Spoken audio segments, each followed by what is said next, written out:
Orman Festivali. Minik sincapın büyük fedakarlığı. Bir zamanlar, geniş bir ormanda her yıl düzenlenen büyük bir festival vardı. Bu festival, orman sakinleri için en heyecanlı zamanlardan biriydi. Hayvanlar haftalar öncesinden hazırlık yapar, en güzel yiyeceklerini ve hediyelerini getirirdi. Ağaçlar rengarenk süslenir, kuşlar şarkılar söylerdi. Orman, tam bir bayram yerine dönüşürdü.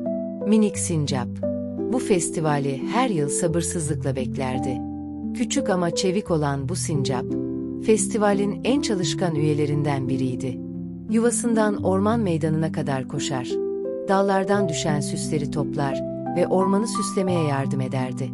Ancak bu yıl festival yaklaşırken ormanda bir sorun baş göstermişti. Ormanın ortasındaki gölette, festivalin en güzel anı olan Büyük Yansıma Gecesi düzenlenirdi. Bu gece, hayvanlar göletin etrafında toplanır. Yıldızlar suya yansıdığında dilek tutardı. Ancak bu yıl göletin suyu azalmıştı. Yazın kurak geçmesi ve yağmurların gelmemesi yüzünden gölet, neredeyse kuruma noktasına gelmişti. Hayvanlar bu duruma çok üzüldüler. Gölet olmadan Büyük Yansıma Gecesi nasıl olacak, diye endişelendiler. Herkes çözüm arıyordu.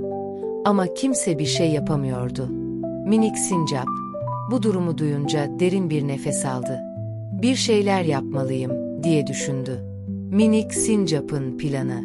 Minik sincap, ormanın uzak bir köşesinde büyük bir pınar olduğunu hatırladı. Bu pınarın suyu soğuk ve tertemizdi.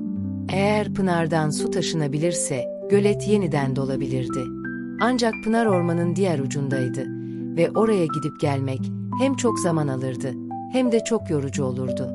Sincap, yuvadan küçük bir ceviz kabuğu aldı ve onu su taşımak için bir kap gibi kullanmaya karar verdi. Her seferinde azıcık su taşıyabilecek olsa da pes etmedi. Sabahın erken saatlerinde yola çıktı. Pınara ulaştığında ceviz kabuğunu suyla doldurdu ve gölete doğru koşmaya başladı. 1 gün, 2 gün, 3 gün. Minik sincap hiç durmadan çalıştı. Gündüzleri su taşıyor, geceleri biraz uyuyup tekrar işe koyuluyordu. Diğer hayvanlar onun bu çabasını görünce şaşkınlıkla izliyor. Bazen ona yardım etmeye çalışıyorlardı. Ancak minik sincap, "Hepimiz bir araya gelirsek başarabiliriz," diyerek hayvanları cesaretlendirdi. Büyük gün. Festival günü geldiğinde gölet neredeyse tamamen dolmuştu. Minik sincap ve diğer hayvanlar, göletin kenarına oturup yıldızların suya yansımasını izlediler. Yıldızlar, göletin yüzeyinde dans eder gibi parlıyordu.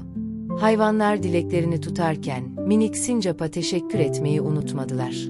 Orman halkı o günden sonra minik sincapı bir kahraman olarak gördü. Onun fedakarlığı ve azmi, ormanın ne kadar güçlü bir aile olduğunu herkese hatırlatmıştı. Minik sincap ise mutlulukla gülümsedi. Dostluk ve dayanışma her şeyden önemlidir, diye düşündü. Bu güzel festivalde, küçük bir sincapın büyük bir fark yaratabileceğini herkes öğrenmiş oldu.